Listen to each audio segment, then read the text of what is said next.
الرحمن الرحیم۔ یہ کرونا کی تیسری لہر بھی اپنی تباہ کاریوں میں مصروف ہے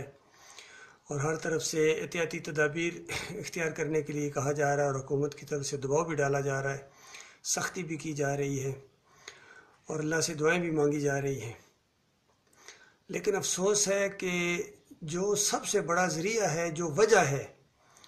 اس بیماری کی، اس کی طرف کسی کا دھیان نہیں جا رہا ہے کہ یہ کیوں آئی ہے اور اس طرح کے جو اللہ کے عذاب آتے ہیں وہ کیوں آتے ہیں۔ تو میرے بھائیوں، ایک ہی بات سامنے آتی ہے، اگر آپ اپنے دین کا مطالعہ کریں، قرآن کا مطالعہ کریں، صحیح حدیث کا، نبی علیہ السلام اور صحابہ کی زندگیوں کا مطالعہ کریں، تو ایک ہی وجہ نظر آتی ہے کہ اللہ کے عذاب کا کوڑا برستا ہے قوموں کے اوپر۔ مالک فرماتا ہے کل سیروا فی الارض فانظروا کیف کان عاقبۃ الذین من قبل کان اکثرهم مشرکین، کہ چل پھر کر دیکھ لو، آگے پیچھے مطالعہ کرو، غور و فکر کرو، پوچھو ایک دوسرے سے کہ اس سے پہلے جو قومیں تباہ اور برباد ہوئی ہیں ان کے اوپر اللہ کے عذاب کا کوڑا آیا ہے، اس کی وجہ کیا تھی؟ پھر وجہ مالک خود بیان کرتا ہے کان اکثرهم مشرکین، جب اکثریت مشرک بن جاتی ہے، اللہ کے ساتھ شرک کرتی ہے، پھر اللہ کی رحمت روٹھ جاتی ہے کہ اللہ ان کو پیدا کرے، اللہ ان کو کھلائے، اللہ ان کو پلائے، اللہ کی ہواؤں میں سانس لیں اور اللہ کے اتنے احسانات کہ گن بھی نہ سکیں، تو اس کے بعد پھر اللہ کے بندوں کو اس کے ساتھ شریک ٹھہرائیں۔ جو غلام ہیں انہی کی طرح غلام ہے، جس طرح یہ غلام ہے وہ بھی اسی طرح غلام ہے، سارے اللہ کے غلام ہیں، بندے ہیں یعنی۔ اور اگر کسی کو کوئی مرتبہ ملا ہے تو وہ بندگی کی وجہ سے ملا ہے، کوئی اور اس کی اپنی بڑائی اور خوبی نہیں ہے، اور وہ بندگی بھی جو اس نے اللہ کی ہے، اللہ کی فرمانبرداری کی ہے، وہ اللہ کی توفیق سے کی ہے۔ تو بتائیے سارا کریڈٹ کس کو جاتا ہے؟ اللہ رب العالمین کو جاتا ہے کہ جس نے بندگی کا موقع دیا۔ اور جو جتنا زیادہ بندہ ہے، جو جتنا زیادہ اللہ سے ڈرنے والا ہے، اللہ سے ڈر کر زندگی بسر کرتا ہے، اللہ کی خوشنودی کے لیے کام کرتا ہے، تو وہ اللہ کے ہاں زیادہ پیارا ہے۔ جس میں سر فہرست جو لوگ ہیں وہ انبیاء گزرے ہیں، پھر صدیقین ہیں، تو یہ سارے جو نیک لوگ گزرے ہیں ان کو پوجنا پکارنا نہیں ہے، یہ اللہ کے ساتھ شریک نہیں ہے۔ تو یہ اصل مسئلہ ہے۔ آج جو پوری زمین کے اندر جو شرک پھیل گیا ہے، کفر پھیل گیا ہے، تو اس کی یہی تو وجہ ہے کہ اللہ کے ساتھ یہ نمک حرامی اور غداری کا معاملہ کیا گیا ہے، شکر گزاری کے بجائے ناشکری کا رویہ اختیار کیا ہے ساری انسانیت نے، اور ان مسلمانوں نے سب سے زیادہ ناشکری کا انداز اختیار کیا ہوا ہے، کیونکہ ان کے پاس اللہ کی کتاب ہے، اللہ کے نبی صلی اللہ علیہ وآلہ وسلم کی سنت ہے، تو ان کو تو شکر گزار ہونا چاہیے تھا۔ اور پاکستان ہم نے لیا اسی نقطے کے اوپر تھا کہ پاکستان کا مطلب کیا؟ لا الہ الا اللہ، کہ اللہ کے علاوہ کوئی الہ نہیں۔ اس خطے کے اندر ہم گویا ایک تجربہ کریں گے کہ اللہ کے علاوہ کسی اور کی بندگی نہیں ہوگی، اللہ کے علاوہ کسی اور کو پوجا پکارا نہیں جائے گا۔ لیکن پاکستان بننے کے بعد، آزادی ملنے کے بعد ایسا لگتا ہے کہ ان کو ہر طرح کی آزادی مل گئی ہے، اور انہوں نے پاکستان کو شرک کا گودام بنا دیا۔ ہر جگہ مزار پوجے جا رہے ہیں، چادریں چڑھائی جا رہی ہیں، یا علی مدد کے سوٹے لگائے جا رہے ہیں، یا رسول مدد کے نعرے لگائے جا رہے ہیں، اور یہ سب کچھ دینداری کے روپ میں ہو رہا ہے کہ یہ دین کی خدمت کر رہے ہیں۔ کوئی تعزیہ اٹھا کے بھاگا جا رہا ہے کہ گھوڑے کے نیچے جھک رہا ہے اس کی بندگی کے لیے، تو بتاؤ پھر گائے والوں کو کے ساتھ کیا انہوں نے کیا قصور کیا جو گائے کے پجاری ہیں، ہندو گائے کا پیشاب پینے والے۔ تو آج کل ہندوؤں کو بھی خوب، اور سکھوں کو، یعنی انڈیا کے اندر بھی اللہ کے عذاب کی اس طرح لہر آئی ہوئی ہے کہ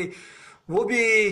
اب یعنی نعرے میں نے دیکھا ہے ویڈیو کے اندر کہ لا الہ الا اللہ محمد رسول اللہ، اور ساتھ مسلمان بھی جا رہے ہیں اور وہ بھی ہندو بھی جا رہے ہیں اور نعرہ لگا رہے ہیں، اور پھر مسلمانوں نے نعرہ لگانا شروع کیا کہ ایک دین کے دو نام،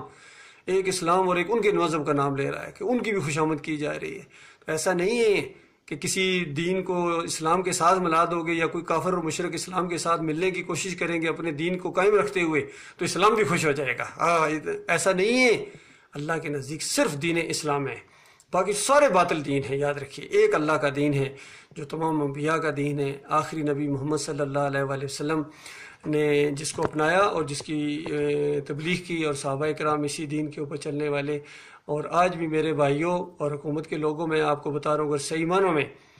اس کرونا وائرس کو اور اس بیماری سے جان چھڑانی ہے، اور یہ نہیں ہے کہ ابھی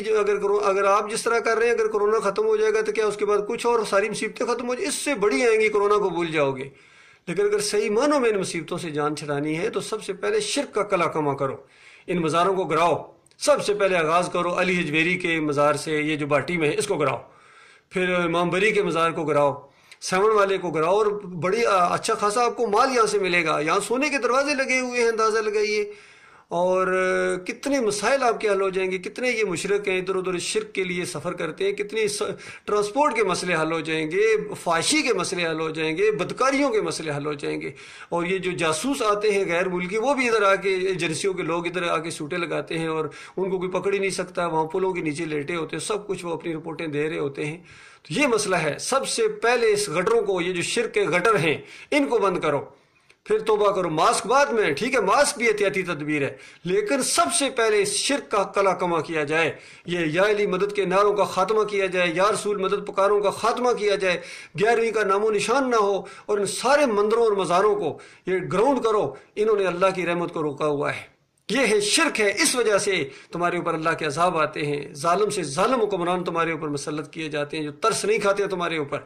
اور اپنی تجوریاں بھرنے کے بعد پھر دوسرے ملکوں میں بھاگ جاتے ہیں۔ کتنی کرپشن آپ کے سامنے، 70 سال کے اندر کیا تمہیں جمہوریت سے ملا ہے؟ یہ جمہوریت خالص کافرانہ نظام ہے، مشرکانہ نظام ہے، اللہ کے دین کی ضد ہے اور اسلام کا مذاق اڑانا ہے۔ پھر اس کے جو ہوتے ہیں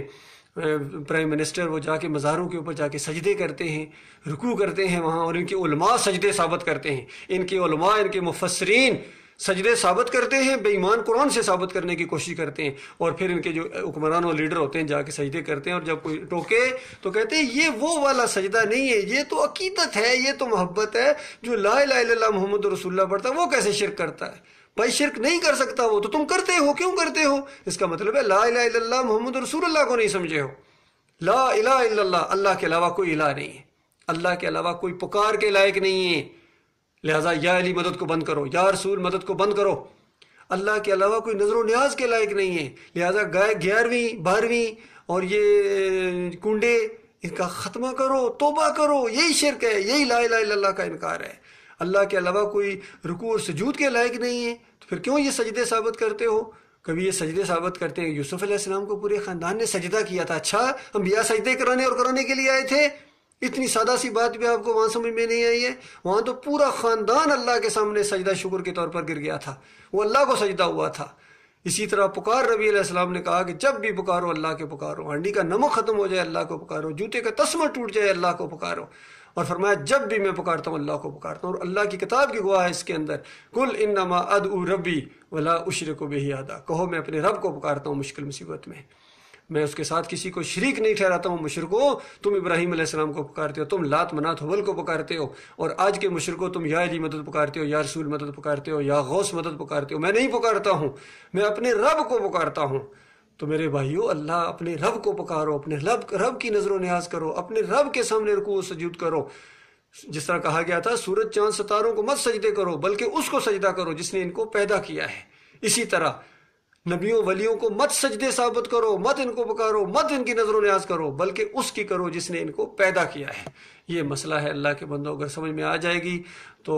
آپ کا اپنا بھلا ہے، اور اگر سمجھ میں نہ آئے، سمجھ تو گئے ہو لیکن اگر ضد کے اوپر، ہٹ درمی کے اوپر اور نمک حرامی کے اوپر اور کلمے کی غداری کے اوپر قائم رہو گے تو یاد رکھنا میں کمزور ہوں، میرے ساتھی کمزور ہیں، لیکن یاد رکھنا معاملہ ہمارا نہیں ہے، معاملہ اللہ کے ساتھ ہے۔ پھر مرتے جاؤ گے، جو مرتا جائے گا آگ کے اندر جائے گا، جو اس سے پہلے مر چکے ہیں انہی عقیدوں کے اوپر وہ جہنم کے آگ کا ایندھن بن گئے اور وہ واپس نہیں آ سکتے ہیں،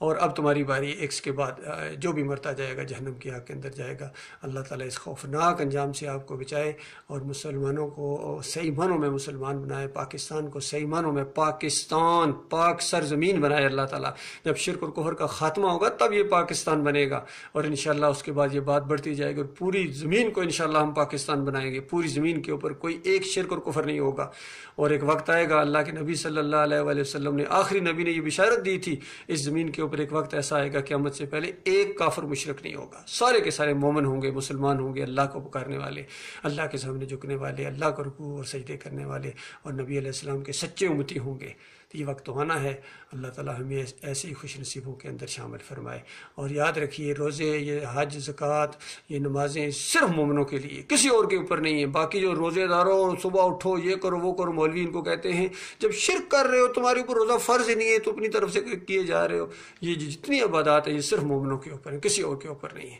اللہ تعالیٰ غور و فکر کرنے کی توفیق عطا فرمائے۔